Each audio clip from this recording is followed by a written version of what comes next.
You did a film race, you finished on time, but you hate your movie. Should you give up or try again? Time heals all wounds, I would say. We look back at some of our sillier or worse movies, and they're kind of like endearing to us now. It's fun to look back at how far we've grown. I would also say sometimes you'd be surprised at how your film can affect other people. Photogenic, our sound guy Boomtow defends that to the death. If you watch the audio commentary on our collection, his whole audio commentary is advocating for the film. Like, people think this is so tropey and ham-fisted, and it is, and I love it, it's so sweet. And I think he's being sincere. I think he really likes it. Yeah. And he gets mad when people laugh at Photogenic. I love this movie. I wasn't there for this. This is Boom Shadow, by the way. People joke about this movie. They like to laugh, like, oh, that Photogenic movie. The day that I met you, I love this movie. I really do love this movie. It gets me crying every time.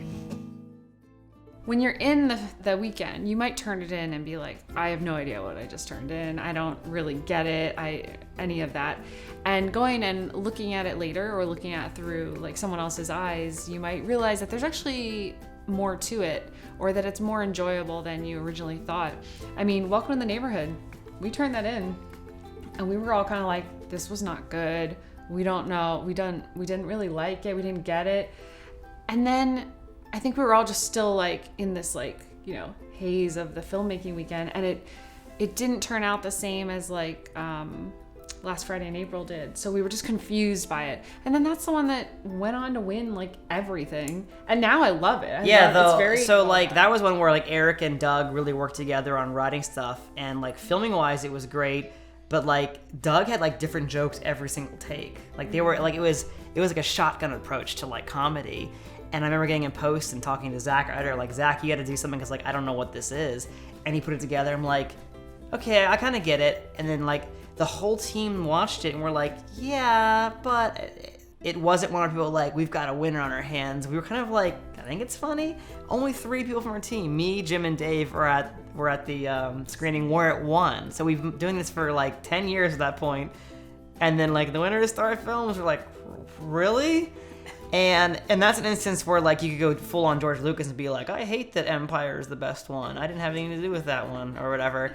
But like, what we do is say like we just stood behind the film and said we were very glad to work with Doug and Claire, and like they all brought a lot to it, and that one went the furthest. And like even though we didn't quite understand it, we were very happy to represent it and to go along with it. So the successes come in strange places.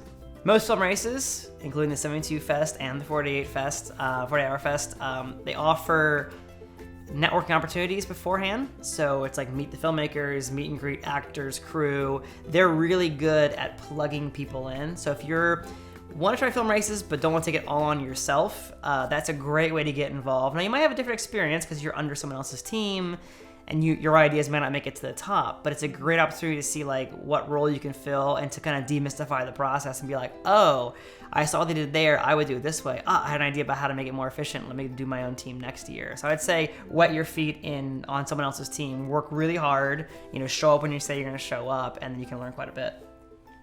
I think though, if it's something where you've tried it on your own and you didn't love doing it alone, or you didn't love running your own team, getting in with one of the networking events, or a lot of these film fests now have like Facebook groups, Discord channels where you that are solely just for meeting the other filmmakers and joining other teams. Because the thing is, a lot of teams, they're looking for some extra people to help out. A lot of teams would be more than happy to have you come on to their team and just run sound or be in charge of props. It's so many teams don't have those roles in place. They usually have the director, the writer, the editor. A lot of times the roles that we've had our crew, like our outside crew, come on and do are things like editing. We've had lots of editors over the years. We've even had some guest directors or like co-directors, kind of thing. It's almost like applying for a job. You just kind of let them know what your skill set is, maybe even show them some work you've done in the past if you've done anything, and then see where it leads. I mean, you can even court a couple different teams and see which one might be the best for you. If you know of a couple teams that you really like, we've had people come to us and be like, hey, Starwipe, I'm not doing my own team this year. Can I join your team?